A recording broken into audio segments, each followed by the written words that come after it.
Руководящие принципы ООН в сфере предпринимательской деятельности стали первой авторитетной глобальной рамочной основой для решения вопросов, связанных с воздействием предпринимательской деятельности на права человека. Они применимы не только к государствам, но и ко всем компаниям, независимо от их форм собственности. Руководящие принципы ООН исходят из признания государствами соответствующих обязательств соблюдать, защищать и реализовывать права человека и требований к бизнес-структурам уважать права человека, а также обеспечение широкой доступности эффективных государственных и негосударственных средств правовой защиты для пострадавших лиц в случае нарушения их прав. Когда были приняты руководящие принципы ООН по бизнесу и правам человека, рабочая группа рекомендовала государствам разрабатывать и принимать свои национальные планы действий. В годовом докладе АКИКАЧ омбудсмена о соблюдении прав и свобод человека в 2021 году, представленном в Джохор-Кенеш администрации президента Кыргызской республики и Кабинету министров Кыргызской республики, рекомендовано разработать и принять национальный план действий Кыргызской республики по вопросам бизнеса и прав человека по содействию реализации руководящих принципов ООН. Данная рекомендация была поддержана Джохор-Кенешем Кыргызской республики, национальным парламентом и включена в его постановление от 16 июня 2022 года, в котором говорится следующее. Разработать и утвердить план действий Кыргызской республики в сфере предпринимательской деятельности и прав человека в целях реализации руководящих принципов ООН, в частности, при выдаче лицензий и разрешений на осуществление конкретных масштабных проектов или коммерческой деятельности, ввести в качестве основных вопросов соблюдения прав человека нормативные требования по оценке воздействия на окружающую среду, оценке и предупреждению рисков негативного воздействия предпринимательской деятельности на права человека. Для нашей страны это новое. Да, мы через различные инструменты реализуем обязательства по защите прав человека, но именно в бизнесе мы этого ранее, возможно, она как бы в рамках определенных юрисдикций мы это соблюдали, но это как-то вот не систематизировано было. И в этой части нам нужно будет очень много мероприятий провести по разъяснению, по объяснению о руководящих принципах, через какие инструменты, через какие нормы, через какие меры это будем реализовывать. И это все мы вместе должны разработать и предложить. Насколько добросовестный бизнес, для нас это очень важно, да, потому что введение бизнеса также предполагает соблюдение закона, да, законов, а законы требуют соблюдения прав человека.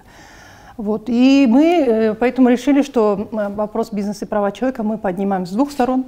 То есть, да, мы помогаем, содействуем нашим предпринимателям защищать их права, чтобы не было вмешательства со стороны государства, да, и злоупотребления. Но, с другой стороны, конечно, стимулируем и призываем их соблюдать права человека, да, быть добросовестными. Национальный план действий в сфере бизнеса и прав человека – это программный документ, в котором государство формулирует приоритеты и действия, которые будут предпринимать для исполнения международных и национальных обязательств в сфере бизнеса и прав человека. Ну, во-первых, они позволяют государству оценить, на каком этапе находится государство, какие основные проблемы, на что обратить внимание, какие политики, законодательства и практика реализации хорошо работают, где есть недостатки, неэффективность. И, кроме того, определить тот самый круг заинтересованных сторон. Кроме того, национальные планы действий, они позволяют вовлечь заинтересованные стороны, сам бизнес в диалог с государством. То есть на самом деле к национальным планам действий есть такое очень большое ожидание и всегда рекомендация, что они должны разрабатываться в очень тесном диалоге с бизнесом и с заинтересованными сторонами. Ну, и это задача и вызов для государства продумать, как этот процесс организовать, чтобы услышать бизнес, чтобы заинтересовать бизнес в участии в этом диалоге, как услышать заинтересованные стороны, да, носителей прав, и тоже их вовлечь в этот диалог. Поэтому это документ, который принимает государство, с помощью которого государство координирует и согласовывает свою политику. Около 30 стран мира уже имеют национальные планы действий по вопросам бизнеса и прав человека, опирающиеся на положение руководящих принципов ООН. 19 стран на стадии разработки. В постсоветском пространстве первыми стали Грузия и Украина. Там были приняты специальные главы в общем документе по правам человека. Казахстан, Узбекистан и Таджикистан получили рекомендации от Комитета ООН по экономическим, социальным и культурным правам разработать национальный план действий по реализации руководящих принципов ООН. Кыргызстан находится на стадии разработки. Есть страны, которые ушли далеко вперед в этом вопросе. Франция, Германия, у них действуют законы об обязательной процедуре Human Rights Due Diligence. Сейчас на уровне Европейского Союза есть директива, уже ее текст активно обсуждается, ожидается, что она будет принята. И он тихоокеанский, что у них даже между странами существует такой competition, да, конкуренция в сфере бизнеса и прав человека, то есть там страны между собой уже соревнуются, а кто первый примет национальный план действий, а кто там лучше его реализует. Ну, то есть это даже какое-то уже такое региональное немного состязание происходит. Ну, в то же время страны делятся опытом между собой. Принятие национального плана действий на основе руководящих принципов ООН поспособствует повышению имиджа страны на международном уровне. Сейчас создается такая возможность для, в особенности наших компаний, чтобы они могли выходить на мировой рынок. В развитых странах, в европейских странах, как в Голландии, в Германии, в Австралии, законодательно гарантировано и требуется от бизнес-сообщества, чтобы они соблюдали права человека. И этот вопрос также особо обсуждается в Европейском Союзе и правительством Японии для того, чтобы конкурировать и иметь, скажем, доступ к рынкам этих стран. Нашим компаниям будет полезно повысить свой потенциал. Повышение потенциала как японских, так и наших компаний в этом вопросе, наоборот, будет привилегией для того, чтобы усилить, скажем, свою конкурентоспособность на международном уровне, да, в региональном уровне, и выходить на особенности нашим компаниям на рынок, скажем, Европейского Союза, в европейские страны или на рынок Японии.